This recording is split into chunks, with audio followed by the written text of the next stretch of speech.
Thank you for tuning in to Caregivers and Community Connection. Of course, I'm Sharon Kelly, and I'm your host each and every Saturday morning at 11 a.m. and Sunday morning at 8:30 a.m. on Comcast Cable 96. I want to thank you all for tuning in this morning with us. We got a very exciting show for you. I looked at our city, and I noticed that in the city was a lot of divorces and a lot of people that was having problems, whether it was in their marriage or just in a relationship. And daily I look on Facebook and I look at different statements that's made, and I came across one with Eric Terry Sr. I didn't know who Eric Terry Sr. was, but I kept reading his messages. And the more I read it, the more I liked it. And it gave me understanding about relationships. So I searched all over and I found this gentleman and I asked him to come on the show with us today. Because when you look in our churches, 50% of the people are divorced. And that's not good.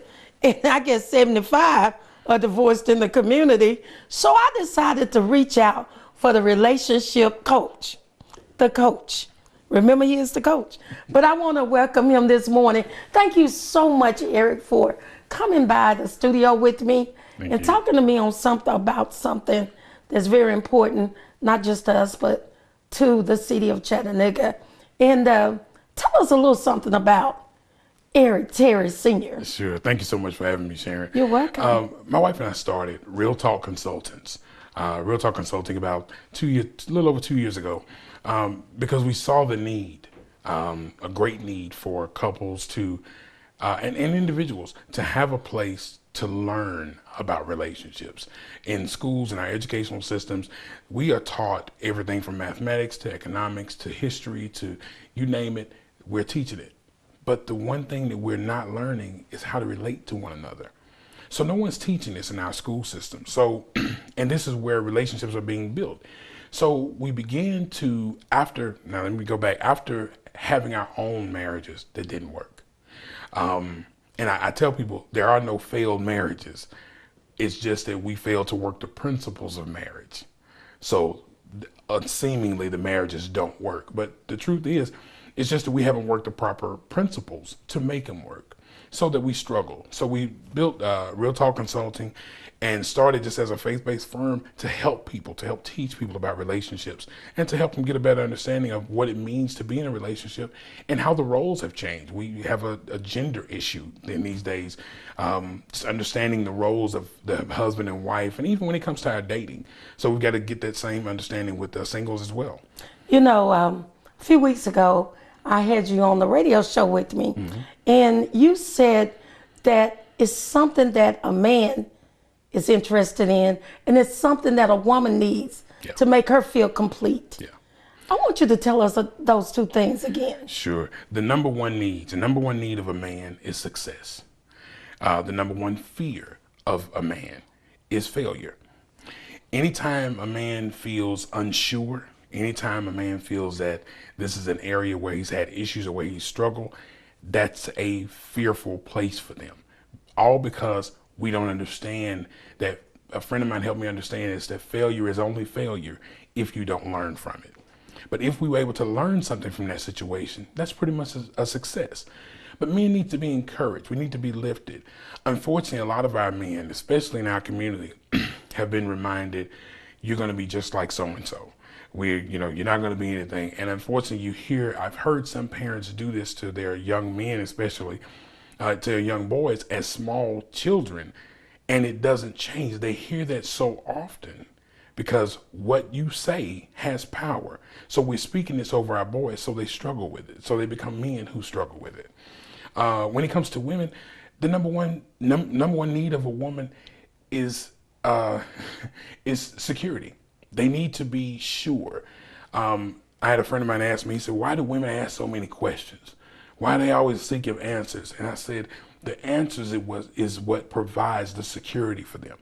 So when you find a woman who's asking questions, it's not that she's trying to be nosy. It's not that she's trying to just get in your business. The truth is she needs that security. So here's a tip that I give men. If you can answer a question before a woman has one, you make her secure. I like that. And that's true. True. Because a lot of times women have trust issues from Exactly. past relationships. Right. And you call them baggage. Baggage, yeah. We have so many things that we pick up. It's like taking a trip.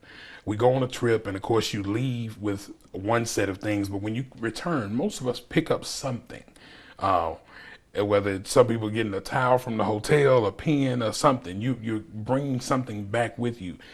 Well, at that point, once we unpack, when we come back from that trip, we have to make the distinction. Which of this is needed? Which is necessary? What do I keep and what do I get rid of? In other words, what is luggage and what's baggage? We got to understand the difference. But most of us, when it comes to our relationships, we're carrying around so much baggage that we don't have room for the luggage that's the real necessity. Wow. That's deep. Yeah. I was thinking, and I've been looking at some of these new television programs, because I think a lot of times things affect us by what we see and what we hear. And now Tyler Perry got this new one out called If Loving You Is Wrong. Wow. Okay. I don't know if you've seen it. I have not seen it. But you need to, Love Doctor, because you need to help us with that one, because there's a lot of things going on. And just like the woman was looking for the man with trust, and there's no trust in any of this. You know, she's looking for security, just like you said. Yeah. So a lot of the things, I think we need to watch what we're viewing and looking at and bringing into our minds. Definitely. Because I look at the mind, it controls the body. That's it. Exactly. You know, so what another thing that I notice about men in Chattanooga, at least in research, they said that Chattanooga has the lowest amount of men who's graduating from college. And we got the highest amount of African American females that's coming out of college with their own money. And do you think it makes a difference in a relationship about evenly yoked when it comes to finances? When it comes to finances, I believe there is a portion of it. As far as being evenly yoked, people sometimes mistake evenly yoked as only being spiritual. There are a lot of things that we can be unequally yoked with someone. But the truth is, when it comes to that, it's about an ego and it's about potential. Most men who struggle, who didn't go to college, they don't have the potential or the mindset to gain more. So they get stuck with just a job, and they have a job mindset, which there's nothing wrong with that. But it takes us to another level when that woman is making more. And you have a lot of men who really struggle with that. So if he has an ego problem with the fact that she brings home $50,000 a year and he brings home 25, he's going to struggle in that relationship, because we've been taught that a man is supposed to be the provider and the breadwinner. Well, if she's bringing home more money, in that man's mind, that's a failure on his part. Wow. So that it creates this struggle with them, all because we really don't understand that it goes so much deeper than how much money somebody brings home. Wow. I was thinking also real quickly about, as a little boy, the nurturing that boy gets from his mother in a home where there's no father, complete parenting. What do you think about that? The truth is, men who are raised as boys, who are raised by their mothers, we are taught to, we're shown how to love, or we're shown how to be loved. That mother loves that son, that baby boy, unconditionally, without there ever being a demand on him to show love back. So we're not taught how to love. Scripturally, I researched this one time. Scripturally, God never tells women to love their husbands, but he commands men, husbands, love your wives as Christ loved the church. Here's the problem. The reason it's a struggle for us, for women, it's in them. He didn't have to tell women to love, teach them how to love, because he built that into them. But he had to command men because that wasn't something that was built into us. So when it comes to our relationships, we come out of that relationship with our mother, and you have a lot of grown babies, let me just say it that way, who are looking for their mother in relationships. So they find a woman, a wife who cleans up after them, who will pick up after them, and basically do everything that the mother did for them. So that creates a problem in itself. Well, how can a man tell a woman so easily that I love you and he really don't? Yeah. Most men, the truth is, we have been conditioned to use the word love because we understand that that's what women are seeking. We understand emotionally it triggers something when women hear that. My daughter, when she was younger, she would call me from high school and say, "This boy, I've been talking to him for 3 days and he told me he loved me." Well, luckily I've been training her since she was a small teenager to disregard this, because there's no possible way that you can fall in love with someone in 3 days. But Sharon, the sad part is you've got adults, 50, 60 years old, who are having the same issue. So they're falling into love and falling into these relationships, and they don't even really know the person that they're dealing with. You know what? That's one of the things we're going to take a small break on. Sure. Because we're going to come back and talk about dating. Because I got a problem with that. Gotcha. Just because people see me with somebody and I'm on a date, Right. that don't mean that I'm supposed to run his life from that day on. Exactly. And he's supposed to run mine.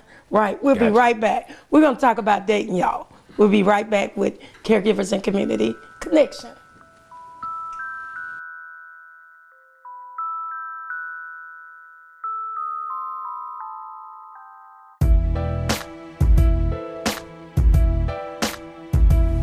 This is Mocha.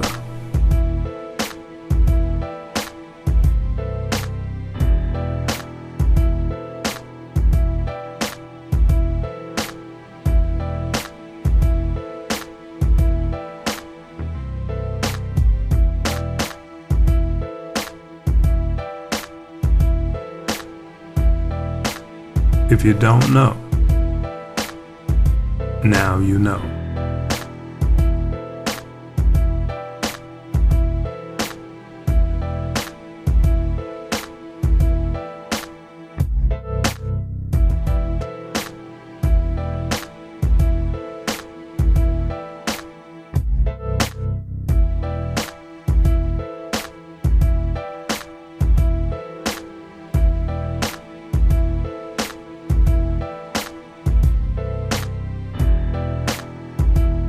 Better ask somebody.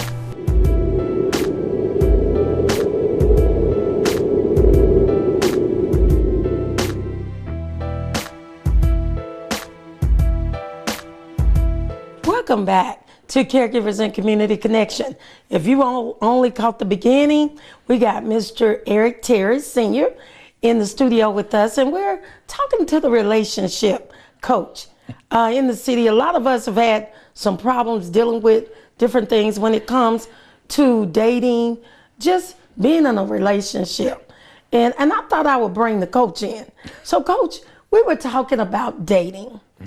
I read some booklets, and it was saying people get so confused, especially black women who think, because I went out on a date with you one time, that you're my boyfriend and I'm supposed to control you now. Explain that to us. Right. You know, we struggle with dating simply because, number one, there's no, if we look at it from a biblical standpoint, there is no biblical emphasis on dating.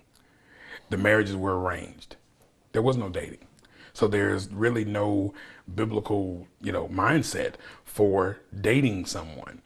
But the key is, society has messed up dating so bad. We take it so serious after that first date. Like you said, in our minds, we're together. You're mine. And when people see us, and it's so bad, it's not just in the two people that's there, but when other people see them together, automatically we begin to assume they're together. Like a man and a woman cannot just go to lunch, cannot just have a conversation. It's got to be something more. But we've messed that up by allowing it. And when I say allowing it, I mean that we go into a dating situation. We meet someone, let's say it's a blind date. We meet someone and we're upset if they don't call the next day. We just met them the day before. We've put too much emphasis and we become intimate with them too fast, so fast that emotionally we've already tied in. And unfortunately, this is something with women because women run off of how they feel, where men run off of how we think. So if you listen to most men talk, they'll talk to you about how they think. They won't use the word feel. We don't associate with it that way. But when you talk to a woman, the first thing she's gonna say is, "Well, I feel." She's not going to say think. It's all because we're wired differently. But if we don't understand how the wiring works, the problem is we keep doing that same cycle mentality that we talked about before. So when it comes to dating, dating is so much more than just going out and being exclusive with one person immediately. There is nothing wrong with seeing and getting to know multiple people. The problem is we've associated dating with an exclusive relationship from day one. Right. So we already have an issue. So if I see somebody out one day, if I'm out with somebody one day and I see them out with somebody else the next, I'm upset. I have no claim. We haven't known each other long enough to even build that type of bond. But because of the mindset of society and how we've built dating, we automatically assume that like you said, it's an ownership type thing already. Do you think that woman should have the right to go over and say something to that man, and maybe he's out on a date with somebody else the next night? It was just a date. That woman needs to go on about her business. Tell them again. They need to go on. Because you know what? Here's the thing. There are so many things going on in our society where people are being attacked, people are being killed over silly stuff. And when you really get to the meat of it, we are responding to things that really have nothing to do with us. I've told couples that have come in my office, and I tell them, listen, if you're in a situation where you find out that your mate is cheating, who do you talk to? Who do you have the problem with? 75% of the people in that session, when I had this conversation, say, well, I'm going to the person they cheated with. And I said, why? If you're in a relationship, let's say it's a marriage, let's say you're in a marriage, that person did not stand and make those vows with you. That's correct. So the problem should be with the person who did. That other person was there for whatever reason, whether they knew they were in a relationship or not. They did what they did. But ultimately, the bond and the vow, the commitment should have come from your mate. But when it comes to dating, we've taken this thing too serious. Because right. we've gotten so territorial when it comes to our dating situations that, like you said, after a date or two, we're together. I shouldn't see you with anyone else. You shouldn't be talking to anyone else. That's control. Right. That's control. I and was that's a just problem. thinking about that's control. Controlling. And then another thing I was thinking about as I was sitting here, how do you handle, dating when you're dating someone and you find that it's a controlling person, and you're trying to get away from them, and you don't know how. I've seen so many murders happen here in this city where guys actually killed their mates and pretended like it was a bathtub thing or whatever. I mean, what can we tell the young ladies? We've really got to let them know that they don't have to settle. Sometimes there are so many people now, especially as our biological clocks are ticking, people are getting so settled in these relationships that are unhealthy, and they know they're unhealthy. And they'll stay, all because they are under the impression that this is it. I can't find anybody else. This is the best they have to offer. And this guy can have proven himself to have real mental issues, but yet because of what they've dealt with in the past, well, he's not doing X, Y, and Z where the last one did this, so I'm okay. It's still control. And we've got to understand that anybody who is willing to control you is looking to ultimately abuse you. You know, I've been told this. Usually when people start to abuse, they abuse you in places that nobody else can see. Exactly. But when they start doing you where you can see that this girl has a black eye, this person been hit or hurt, then they don't care anymore. No, they don't. The public outcry of it does not matter any longer. But see, all abuse starts in the mind first. It's emotional. It's an emotional, mental attachment. Men who do this, and women, there are women who do this too. People who do this have a tendency to want control so bad that they want to degrade, they want to downplay, they want to make this person feel as bad as they possibly can, all because it makes them feel better. Usually people who are abusers, just like bullies. Bullies are normally the people who are probably the most insecure, have the most home issues, have the worst relationships, have the worst mindset, all because they're trying to use their ability or their strength to overcome somebody else. in their mind, what they're really trying to do is overcome those issues that they've been dealing with. Now, let's talk about the coaching part. You know, most women don't know how to find help, or men either. Yeah. How can they find you? Sure. How can they find you? Seriously, Yeah. if, you know, it's all on TV, he killed her, she killed him, or this happened, or that happened.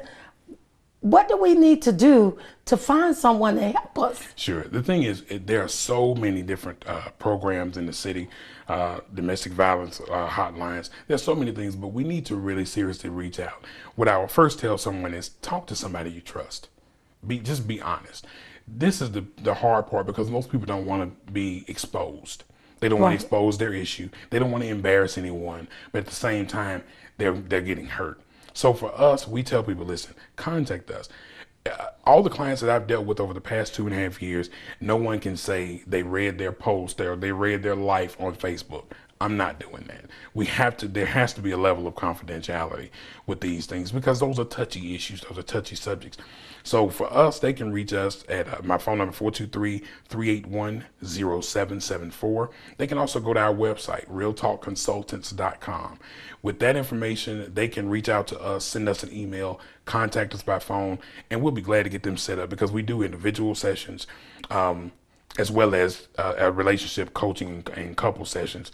The thing that I really want to stress, though, is this: when it comes to getting in this place, we're trying to now, we have a program that we've developed, and we're going to be working together on this to help people with the dating, to teach them how to date. Because the problem is, we're doing the same thing, expecting a different result. And if it hasn't worked the last 5, 6, 10 years, it's probably not going to. That's insanity. That is the pure definition of insanity, to do the same thing over and over again, expecting a different result. You know, I was sitting here thinking, a lot of us think that it's green on the other side.